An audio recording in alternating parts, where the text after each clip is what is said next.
शुरुआत करते हैं इस बुलेटिन की और बात करते हैं यहाँ जातीय जनगणना को लेकर। जातीय जनगणना को लेकर तमाम यहाँ पर जो कयास लगाए जा रहे हैं, जनसंख्या नियंत्रण की कवायद को झटका लगेगा क्या, कि परिवार नियोजन कार्यक्रम पर असर पड़ेगा, ये तमाम सवाल उठ रहे हैं। आपको बताएं अक्टूबर 2026 में पहला चरण शुरू होने वाला है। पहले चरण में लद्दाख और उत्तराखंड में जनगणना होगी। तो जनगणना की जो सूची है, अधिसूचना है, वो जारी कर दी गई है और जनगणना की अधिसूचना जारी की गई, जिसमें ये जानकारी मिल रही है कि 2027 में जनगणना कराने का ऐलान है। 2 चरणों में होगा जनगणना का काम। केंद्र सरकार ने अधिसूचना जारी कर दी है। तो बड़ी खबर आपको बताएं कि केंद्र सरकार ने अधिसूचना जारी कर दी है। अब इस पर आगे काम किया जाएगा और जनगणना की जो अधिसूचना जारी की गई है, 1 मार्च 2027 से दूसरे चरण की जनगणना होगी और 1 मार्च 2027 से पूरे देश में होगी जनगणना। इस बार जातीय जनगणना भी की जाएगी, ये खबर आ रही है। और पहले चरण में हिमाचल प्रदेश में होगी जनगणना और 1 मार्च 2027 में दूसरे चरण की जनगणना होगी। तो 2 चरणों में होगी। 1 मार्च 2027 से पूरे देश में जनगणना होगी। केंद्र सरकार ने अधिसूचना जारी की है। तो बड़ी खबर इस वक्त, केंद्र सरकार ने अधिसूचना जारी कर दी है जातीय जनगणना को लेकर और इस पर केंद्र 2027 से हर जगह जनगणना होगी। पहले हिमाचल प्रदेश से शुरुआत होगी। 2 चरण में ये जनगणना का ऐलान किया गया है।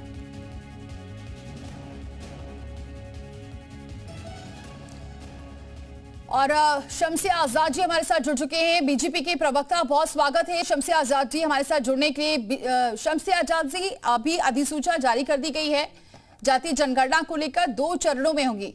पहले तो आप इसे कैसे देखते हैं और इससे कितनी मजबूती मिलने वाली है बीजेपी को, क्योंकि इससे कहीं ना कहीं सियासी दांवपेच माना जा रहा है बीजेपी का।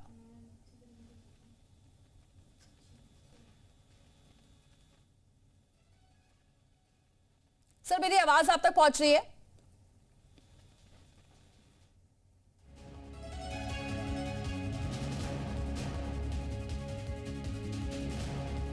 तो चलिए बातचीत करेंगे, लेकिन इससे क्यों जरूरी है ये जातीय जनगणना, ये भी आपको ग्राफिक्स के जरिए बता रहे हैं। सरकार को नीति निर्माण में मदद मिलेगी और संसाधनों का उचित वितरण करने में मदद मिलेगी। शम्सी आजाद जी हमारे साथ जुड़े हुए बीजेपी के प्रवक्ता हैं। शम्सी आजाद जी, मेरी आवाज आप तक पहुंच रही है? जी सर, अधिसूचना जारी कर दी गई है, लेकिन ये जो विपक्ष है वो ये भी कह रहा है कि कहीं ना कहीं ये सियासी दांवपेच अपना रही है बीजेपी चुनाव जीतने के लिए। देखिए, भारतीय जनता पार्टी जब कोई काम करने जाती है तो पहले जो है सतह पर उतर कर जो जमीनी कार्यकर्ता है उनसे, जो धर्मगुरु हैं उनसे, जो बुद्धिजीवी हैं उनसे, जो पार्टी के बड़े नेता हैं उनसे, मजदूरों से, किसानों से, महिलाओं से, सबसे करने के बाद जब भारतीय जनता पार्टी कोई फैसला करती है तब जाकर उसको मजबूती से जो है अमली जामा पहनाती है। विपक्ष के पास सिर्फ कोरी बयानबाजी करने के अलावा कुछ रहे नहीं कि विपक्ष सिर्फ जो है विरोध करना चाहता है। विपक्ष के पास यही मुद्दा था जिसको बार बार ये उठा रहे थे। राहुल गांधी अक्सर सदन में भी बोला करते थे, अखिलेश यादव भी बोला करते थे। और जब भारतीय जनता पार्टी के नेताओं ने जो है उल्टा पलटवार किया, इनके ऊपर दहला मारा इनके ऊपर, तो अब इनकी समझ में नहीं आ रहा है कि अब करे क्या। तो वो चुनाव स्टंट बताएंगे, कुछ करेंगे। अरे भाई, हम देश की सबसे बड़ी पार्टी, हम तो चुनाव हर जगह लड़ते हैं भाई। अभी जो है जिला पंचायत का चुनाव आ रहा है, उसमें भी हमने तैयारी कर ली। इसके बाद 2027 का चुनाव यूपी में आने वाला है, उसकी तैयारी कर रहे हैं। बिहार में चुनाव चलने जा रहा है, उसकी तैयारी कर रहे हैं। हम राजनीतिक पार्टी, हम तो सारा काम जनता के लिए करते हैं। सबसे बड़ी बात यह कि हम जनता के मुद्दों को लेकर भारतीय जनता पार्टी प्रदेश सरकार। आजाद जी, यही कहा जा रहा था कि अब आपकी मजबूरी हो गई थी, जरूरी था जातीय जनगणना कराना, क्योंकि इसको लेकर विपक्ष बार बार सवाल उठा रहा था और कांग्रेस भी इस मुद्दे को लेकर जनता के बीच जा रही थी। भारतीय जनता पार्टी, मैडम, ये विपक्ष को भी मालूम है और देश के सभी नागरिकों को मालूम है कि भारतीय जनता पार्टी कभी दबाव की राजनीति नहीं करती। अगर दबाव करनी राजनीति करनी होती तो 2024 में ऐलान कर चुकी होती, या 2029 का जो चुनाव आने वाला है, केंद्र का सबसे बड़ा चुनाव, उसमें ऐलान करती। ये 2026 में तो अभी तो कोई बड़ा चुनाव भी नहीं है, हम क्यों ऐसे ऐलान करें चुनाव को देखते हुए। हमने जो है इनका जो बिहार चुनाव तो नजदीक है।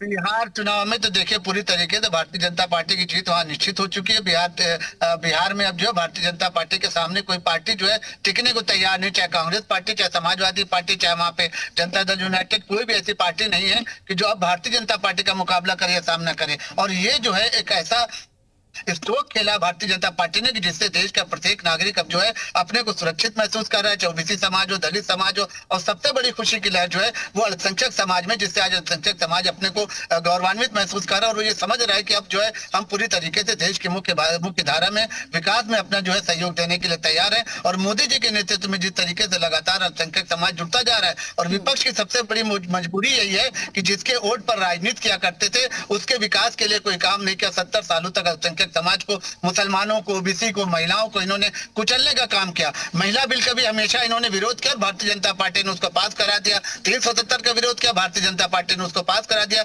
इसी तरीके से ये जो है जो जातिगत जनगणना का भी कार्ड जो था विपक्ष हमेशा खेला करता था, लेकिन इनकी सरकार रहते हुए आपने देखा कि किसी राज्य में इन्होंने ऐसा काम शुरू किया हो। अब भारतीय जनता पार्टी ने अब देखा कि पूरी तरीके से हम इस पर अमली जामा पहनाने को तैयार है, पूरी तरीके से मजबूत हम हो चुके हैं और देश का प्रत्येक नागरिक चाहता है कि जातिगत जनगणना की जाए। तब भारतीय जनता पार्टी ने उसका ऐलान किया और उसके बाद अब उसको जो है अधिसूचना जारी कर दी और हमारे ख्याल से 17 तारीख से जो है उस पर कार्रवाई शुरू हो जाएगी।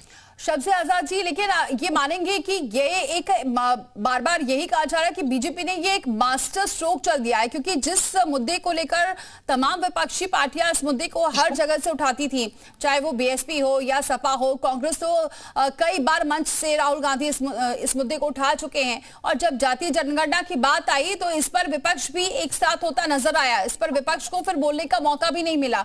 तो माना जा रहा है, माने कि ये वाकई बीजेपी का मास्टर स्ट्रोक है। ये पूरी तरीके से मास्टर स्ट्रोक है। मैंने पहले ही कहा कार्यक्रम के शुरुआत में कि ये मास्टर स्ट्रोक है, ये चुनावी वार नहीं है, चुनावी स्टंट नहीं है, ये मास्टर स्ट्रोक है ताकि विपक्ष जो है अब इनके पास कोई मुद्दा नहीं। जी, तो बातचीत और करेंगे, लेकिन आपको बताएं इस बार जो जनगणना की प्रक्रिया है वो 2 फेज में होने वाली है। पहला जो चरण है वो 1 अक्टूबर 2026 तक पूरा किया जाएगा, जबकि जो दूसरा और अंतिम चरण है वो 2027 तक पूरा कर लिया जाएगा। और इसके लिए 1 मार्च 2027 की जो मिडनाइट है उसको रेफरेंस डेट माना जा रहा है। शमसी जी हमारे साथ जुड़े हुए हैं। शमसी जी, और इसका जो आंकड़ा है ये भी सार्वजनिक किया जाएगा, धीरे धीरे ये आंकड़ा होगा, तो ये भी कहा जाए कि कहीं ना कहीं इसमें पारदर्शिता भी रहेगी और ये आंकड़ा सबके सामने होगा सार्वजनिक रूप से।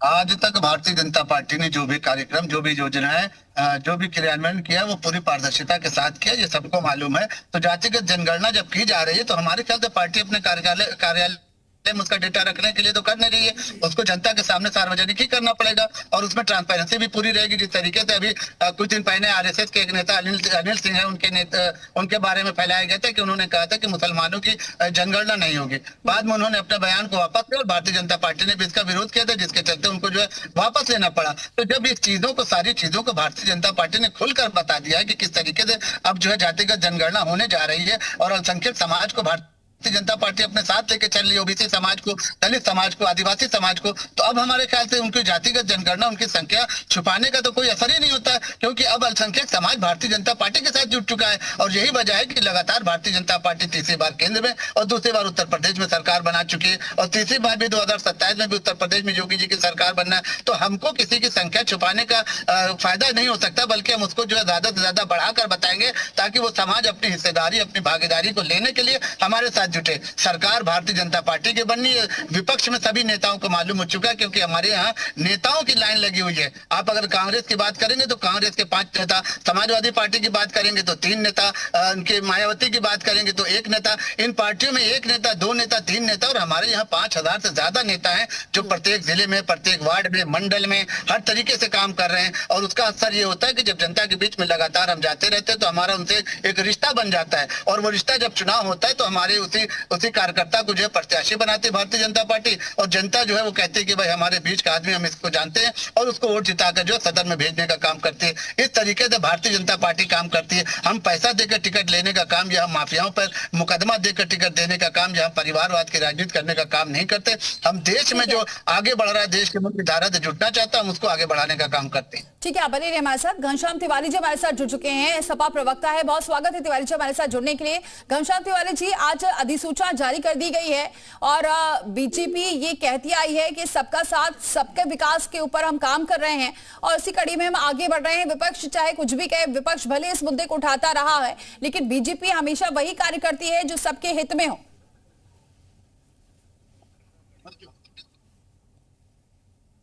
तो चलिए बातचीत करेंगे, लेकिन आपको बताएं आज जिसका इंतजार था, देश को लंबे समय से जनगणना का इंतजार था और आखिर समय आ गया है जिसकी प्रक्रिया अब शुरू हो चुकी है। गृह मंत्रालय ने जनगणना अधिनियम 1948 के तहत जनगणना और जातीय जनगणना से संबंधित ऑफिशियल गैजेट नोटिफिकेशन जारी कर दिया है और इसके बाद अब जनगणना से जुड़ी जो विभिन्न एजेंसियां हैं वो सक्रिय हो जाएंगी। पहले स्टाफ की नियुक्ति होगी, ट्रेनिंग होगी, फिर फॉर्मेट तैयार किया जाएगा, फिर फील्ड वर्क की तैयारी की जाएगी, उसकी प्लानिंग की जाएगी। देश में पहली बार जनगणना, जातिगत जनगणना एक साथ कराई जा रही है, जिससे लाभ होगा लोगों को। हालांकि विपक्ष इसको लेकर सवाल उठा रहा है कि ये तो विपक्ष बहुत पहले से ही सवाल उठा रहे हैं। और हमारे साथ लगातार शमसी जी जुड़े हुए हैं। शमसी जी, ये भी सवाल उठ रहा था, विपक्ष कह रहा था कि अगर हम तो कई बार से मुद्दे उठा रहे थे, लेकिन अगर इस मुद्दे को विपक्ष ना उठाते हैं और फिर अगर बीजेपी इसको आज जातीय जनगणना का फैसला नहीं लेती तो कहीं ना कहीं नुकसान होता आपको। हमको फिर वही बात है कि हमको नुकसान अगर होना होता है तो 2024 के चुनाव में हो चुका होता। हमको नुकसान होना होता है तो 2014 के चुनाव में हो चुका होता। हम सरकार क्यों बनाते भाई? उस वक्त जो है जातिगत जनगणना का कोई मुद्दा ही नहीं था।